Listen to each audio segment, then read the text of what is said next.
Minasang, ohayo gozaimasu. Assalamualaikum warahmatullahi wabarakatuh. Terima kasih kepada Panitia Kolita 23 yang sudah memberikan kesempatan kepada saya untuk mempresentasikan penelitian dari makalah saya ini, yaitu penggunaan katakana pada kemasan minuman di Indonesia. Saya Heni Kurniawati, kebetulan sebagai penulis tunggal dari STBA Cipto Hadi Pranoto. Baiklah teman-teman, langsung saja saya akan memaparkan dari isi presentasi pada kali ini. Yang pertama yaitu pendahuluan, kemudian yang kedua metode penelitian, kemudian hasil dan penelitian, dan selanjutnya adalah kesimpulan dan saran. Oke, selanjutnya adalah pendahuluan, yaitu alasan dan latar belakang penggunaan katakana di Indonesia. Ya, dalam era globalisasi ini ya, fenomena pertukaran budaya lintas negara semakin meluas ke berbagai bidang kehidupan. Ya, khususnya perusahaan juga tidak hanya menjual barang dan jasa, tetapi juga menjual identitas kultural dan juga citra merek dari produk-produk mereka yang mampu menjangkau secara global. Salah satu strategi yang digunakan oleh produsen dalam membangun identitas global tersebut adalah dengan mengadopsi unsur budaya dari budaya asing ya. Dalam hal ini kemasan produk termasuk penggunaan sistem penulisannya, yaitu menggunakan sistem penulisan katakana dari bahasa Jepang. Hal ini menjadi menarik. Kenapa demikian? Ketika praktik tersebut dilakukan di negara yang sebenarnya mayoritas masyarakatnya itu tidak menggunakan atau tidak memakai sistem penulisan tersebut, termasuk di Indonesia, begitu. Tidak semua orang di Indonesia itu memahami tulisan katakana, seperti itu ya. Baik, selanjutnya fungsi dan asosiasi katakana. Katakana sendiri apa sih gitu? Katakana itu sebenarnya adalah huruf ya, salah satu huruf. Ya, salah satu huruf Jepang. Huruf Jepang itu ada 3 ya. Salah satu huruf dari 3 sistem penulisan dalam bahasa Jepang sendiri. Ya, selain hiragana dan kanji itu ada katakana ya, yang secara fungsional digunakan untuk menuliskan kata-kata serapan asing atau kata-kata yang bukan dari bahasa Jepang itu sendiri gitu. Biasa disebut juga sebagai kairaiko. Dalam penggunaannya, katakana kerap kali diasosiasikan dengan kata-kata modernitas, kemudian internasional, dan juga teknologi gitu ya. Sehingga sering dipakai untuk menulis nama produk, istilah teknis, juga serta elemen asing yang ingin ditonjolkan dalam suatu narasi komunikasi. Seperti itu. Ya, selanjutnya tujuan dan penulisan dari makalah ini ya. Tujuan penulisan dan makna semantik dari katakana sendiri ada 2 makna, yaitu makna denotatif dan makna konotatif. Yang pertama, makna denotatif dalam semantik yaitu hubungan antara bentuk dan konsep. Yang selanjutnya, penggunaan katakana sendiri bukan hanya visualisasi teks, tetapi juga penanaman citra dan persepsi simbolik dan budaya. Kemudian, teori Gairaiko sendiri dalam analisis bagaimana kata-kata tersebut membentuk makna baru dalam bentuk konteks pemasaran lintas budaya seperti itu. Selanjutnya, metode penelitian yang digunakan dalam penelitian kali ini Peneliti menggunakan penelitian kualitatif dengan pendekatan semantik ya, dan menggunakan teori Kairaiko. Kairaiko tadi sudah dijelaskan bahwa penggunaan katakana untuk kata-kata yang berasal dari serapan asing. Kemudian pendekatan semantik ini penelitian yaitu menggunakan pendekatan analisis deskriptif. Fokus pada makna semantik dan nilai simbolik melalui teori Kairaiko. Data dianalisis dalam bentuk narasi dan penafsiran. Sumber dan teknik pengumpulan data, yaitu dengan sampel dan teknik dokumentasi. Ya, sumber datanya yaitu kemasan produk minuman dengan tulisan katakana atau yang ada katakananya seperti itu. Kemudian data dikumpulkan melalui metode dokumentasi, baik itu secara langsung, survei di lapangan maupun secara digital, begitu ya. Kita ambil dari internet seperti itu. Kemudian teknik pengambilan sampel menggunakan purposive sampling dari 10 produk. Ya, 10 produk tersebut yaitu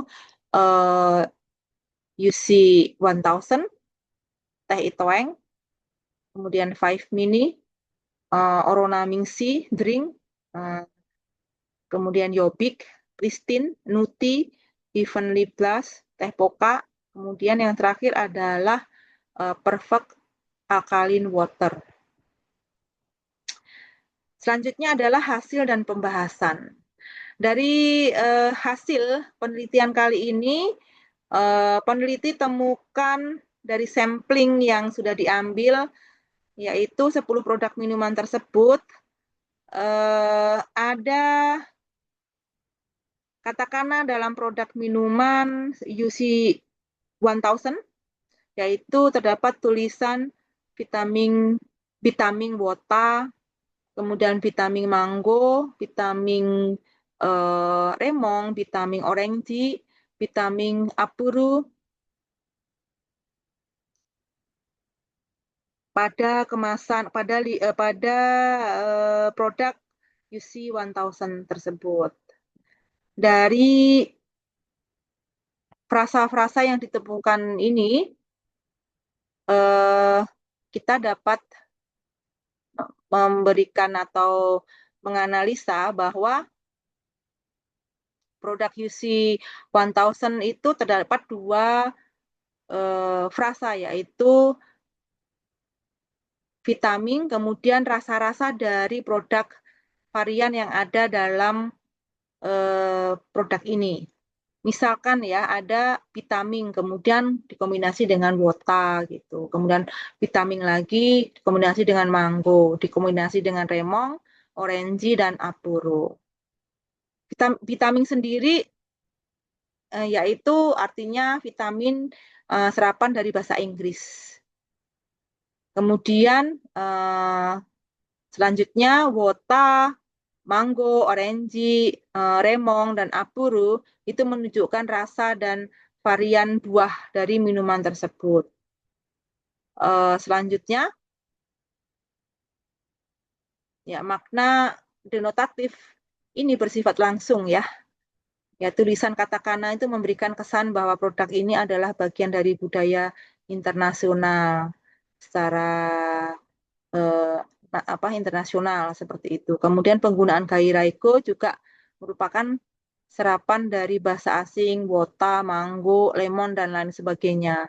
Kemudian frasa-frasa dalam katakana sendiri memperkuat asosiasi dengan gaya hidup sehat ala Jepang yang dalam banyak konteks dipandang sebagai disiplin, canggih, berkualitas, dan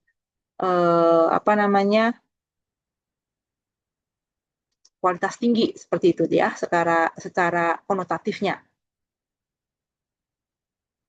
Kemudian selanjutnya adalah teh itoeng. Dalam teh itoeng sendiri ada 2 frasa, yaitu frasa jasmine dari kosakata jasminta dan frasa urong dari urongca.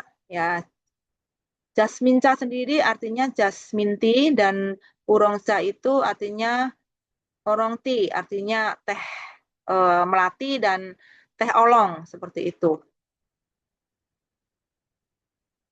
Ya, jasmine itu merupakan kata serapan dari bahasa Inggris, sedangkan urong atau orong itu ya dari bahasa Mandarin yang berarti hulong. Seperti itu.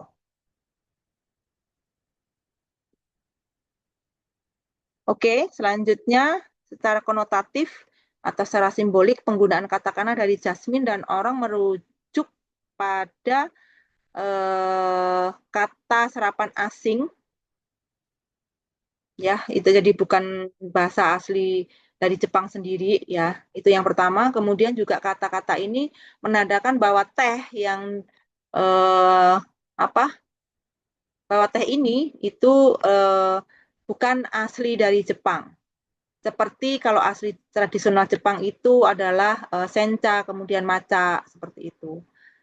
Kemudian penulisan dengan katakana ini mengindikasikan keasingan, asing begitu ya.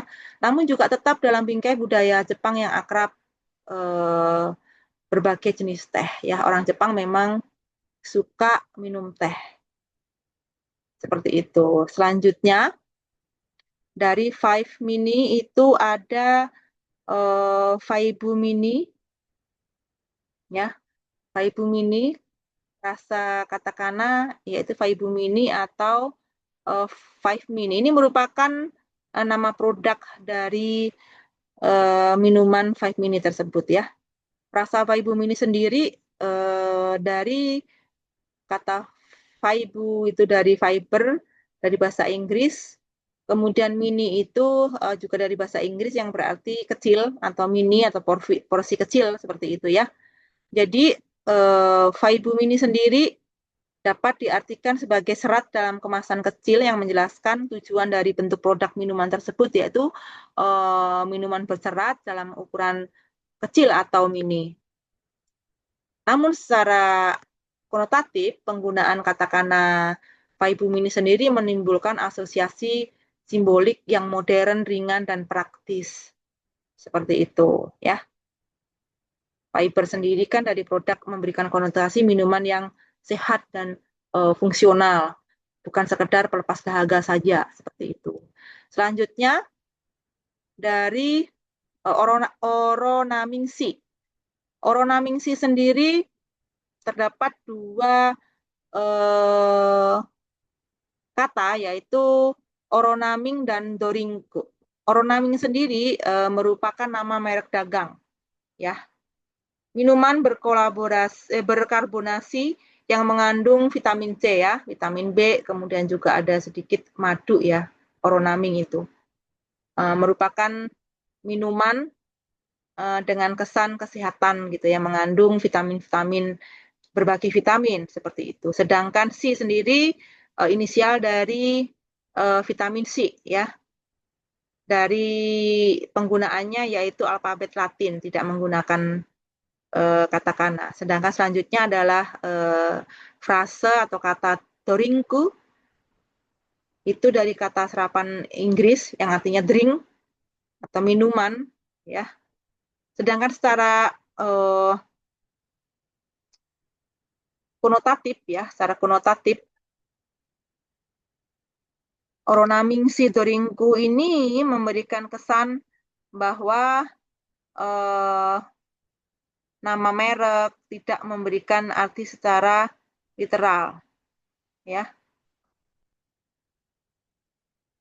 Kemudian C itu menunjukkan produk yang mengandung vitamin C, dan dorinku sendiri berarti minuman dalam bahasa Inggris, drink, yang menjelaskan bentuk produk berbentuk cairan seperti itu.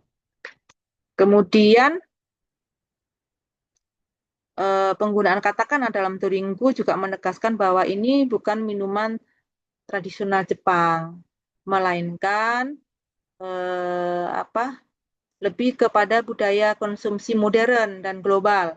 Penulisan dengan katakana ini membentuk persepsi bukan budaya Jepang asli, tapi lebih global seperti itu ya.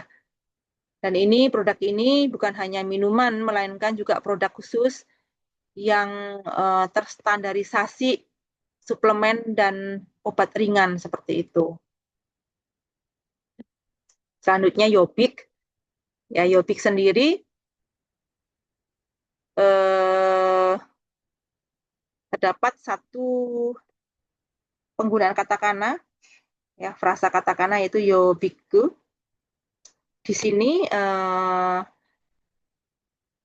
kata katakana Yobiku itu transliterasi fonetik dari merek Yobik itu sendiri dan tidak memiliki makna dalam bahasa Jepang aslinya.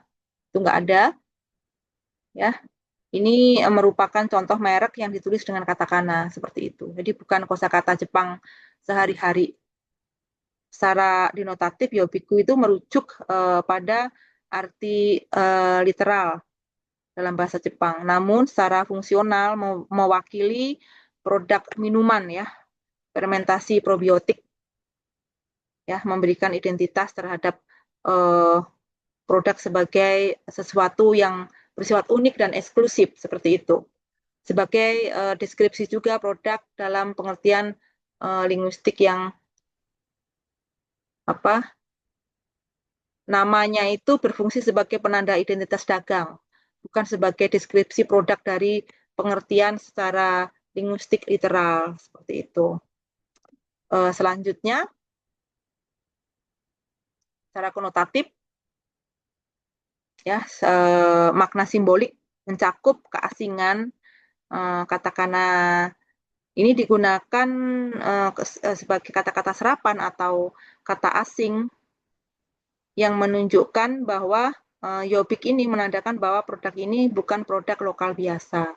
Kemudian juga sebagai modernitas dan globalisasi di mana katakana berkonotasi dengan teknologi, kesehatan, juga inovasi dari persepsi masyarakat Jepang dan juga konsumsi luar negeri termasuk Indonesia juga seperti itu. Kemudian selanjutnya Pristine. Pristine sendiri merupakan produk minuman air putih. Ya, jadi penggunaan frasa pristine itu adalah transliterasi dari kata bahasa Inggris yang artinya pristine yang mengandung arti dalam bahasa Indonesianya adalah murni, bersih, tidak tercemar seperti itu.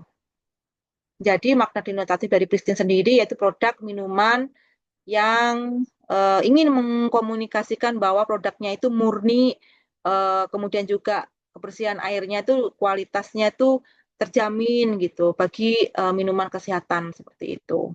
Secara konotatif, makna dari pristine sendiri membangun makna simbolik asing, kemudian modern, karena pristine sendiri berasal dari bahasa serapan dari bahasa Inggris seperti itu.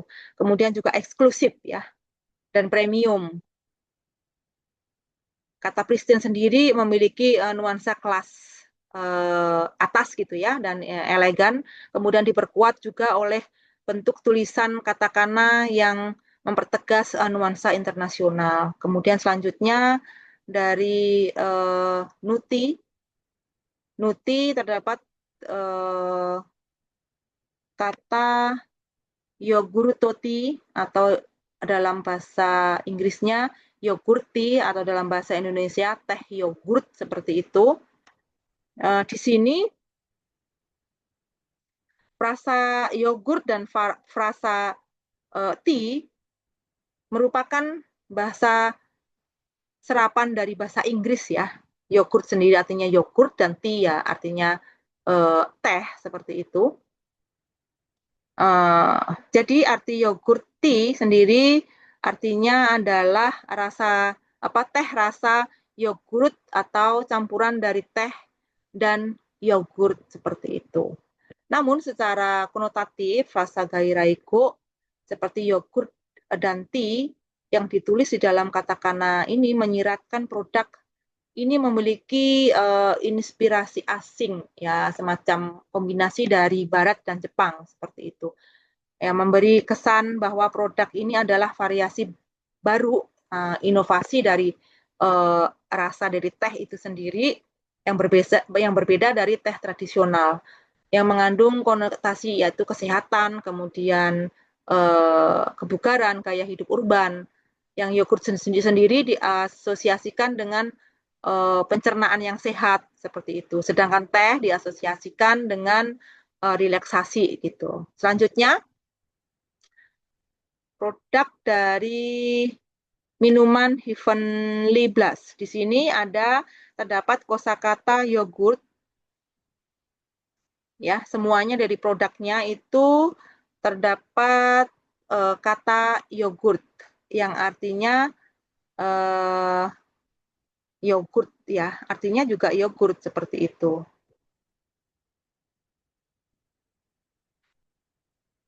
Kata yogurt sendiri serapan dari bahasa Inggris seperti sama dengan sebelumnya ya. Seperti itu. Maknanya secara literal berarti yogurt yaitu minuman susu yang difermentasi ya dengan bakteri baik seperti itu. Sedangkan dalam konteks produk ini ya ini secara tidak langsung menjelaskan ya jenis produk yang ditawarkan oleh Heavenly Blast itu minuman yogurt dengan berbagai varian rasa, tapi semuanya ya dari jenis yogurt itu sendiri ya.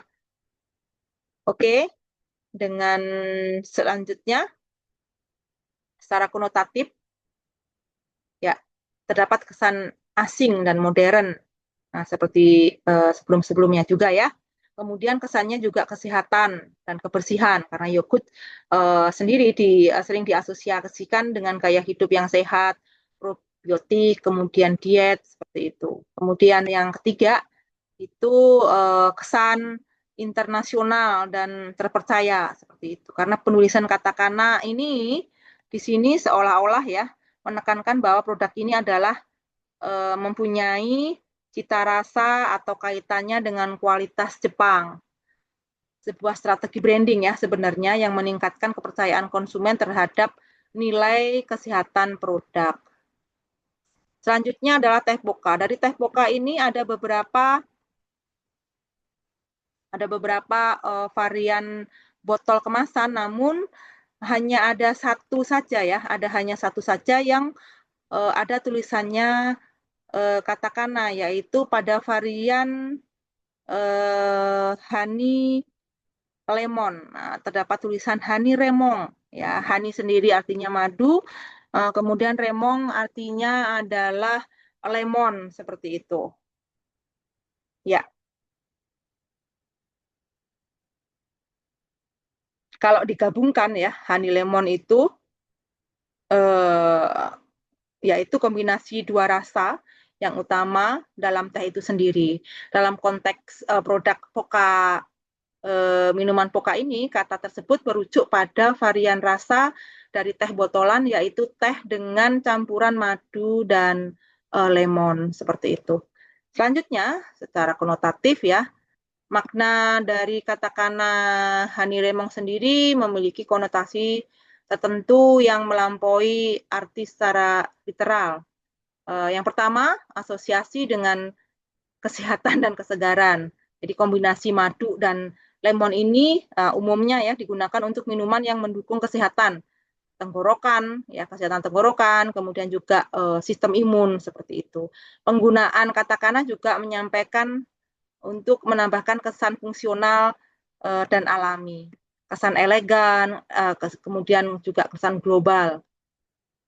Seperti itu ya. Katakana dalam bahasa Inggris ditulis untuk memberikan kesan bahwa produk tersebut secara internasional, modern, berkelas juga meskipun dijual dalam pasar lokal seperti itu.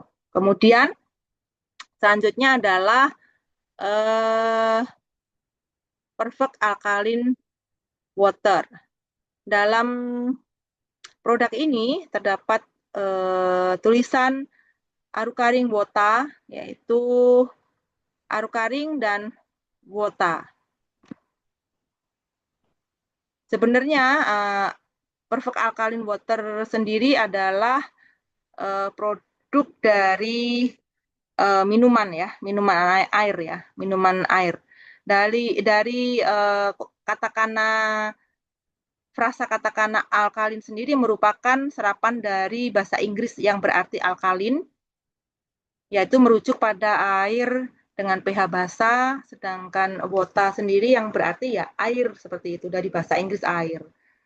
Jadi alkalin arukaring wota secara harafiah bermakna air alkali atau jenis air yang diklaim memiliki manfaat bagi kesehatan seperti itu. Secara konotatif yaitu merupakan kesadaran kesehatan ya dari makna yang pertama ya, di mana kata alkaline water sendiri mengandung konotasi kuat dengan gaya hidup yang sehat, kemudian kesadaran akan tubuh, terutama dalam tren diet modern saat ini. Kemudian selanjutnya juga ada kesan teknologi dan kemurnian seperti itu. Dari konsep air alkali sendiri ya sering dikaitkan dengan teknologi penyaringan yang tinggi, kemurnian air, juga inovasi dalam industri kesehatan. Kemudian juga eksklusivitas. Karena istilah ini tidak umum ya, tidak umum ya. Karena dari kalangan awam itu terdengar seperti seolah-olah ilmiah begitu. Dari akalin gitu ya, enggak tidak awam gitu. Lebih spesial ya, ada kesan spesial dan premium terhadap produk itu sendiri. Kemudian selanjutnya adalah kesimpulan dan saran. Ya, kesimpulannya penggunaan katakana dan gairaigo, yaitu fungsi dan makna katakana itu sendiri, yaitu penggunaan katakana sebagai representasi gairaigo pada produk kemasan minuman. Kemudian makna secara semantik ya, makna denotatif itu mencerminkan isi atau rasa produk itu sendiri. Selain itu juga nama dari produk, kemudian merek produk minuman. Kemudian makna konotatifnya itu mengarah pada kesan modern, sehat, eksklusif, kemudian juga internasional seperti itu. Selanjutnya, secara simbolik dan identitas visual produk, ya strategi pemasaran dan persepsi konsumen ya. Dilihat dari situ, penggunaan katakana sendiri membentuk identitas visual dan linguistik produk yang menarik. Kemudian juga konsumen Indonesia mengasosiasikan katakana itu sebagai produk Jepang yang berstandar tinggi. Selain itu juga sebagai strategi pemasaran ya, menyesuaikan produk dengan tren saat ini, yaitu konsumsi kalangan urban di Indonesia itu ya. Penggunaan katakana itu sangat bagus sekali. Ya, secara simbolik, secara identitas, secara visual gitu. Kalau ada tulisan katakana di rak apa namanya toko atau apa itu langsung terlihat seperti itu. Kemudian saran penelitian ya untuk riset linguistik dan budaya untuk pembelajar bahasa, peneliti bahasa, penting studi linguistik dan budaya dalam pemasaran juga ya. Kemudian juga perlu kajian lanjutan mengenai pengaruh bentuk tulisan asing terhadap persepsi dan keputusan pembelian dari konsumen itu sendiri. Kemudian untuk selanjutnya riset kualitatif ya untuk penelitian selanjutnya. Hal ini untuk mengukur pengaruh katakana terhadap persepsi kualitas dan niat beli konsumen. Ya, mungkin itu aja kali ini presentasi dari saya. Terima kasih. Arigatou gozaimasu. Saya sangat berterima kasih sekali kepada teman-teman, Bapak Ibu Saudara sekalian, jika ada kritik, juga saran yang membangun dalam penelitian saya ini. Akhir kata, Wassalamualaikum warahmatullahi wabarakatuh. Terima kasih.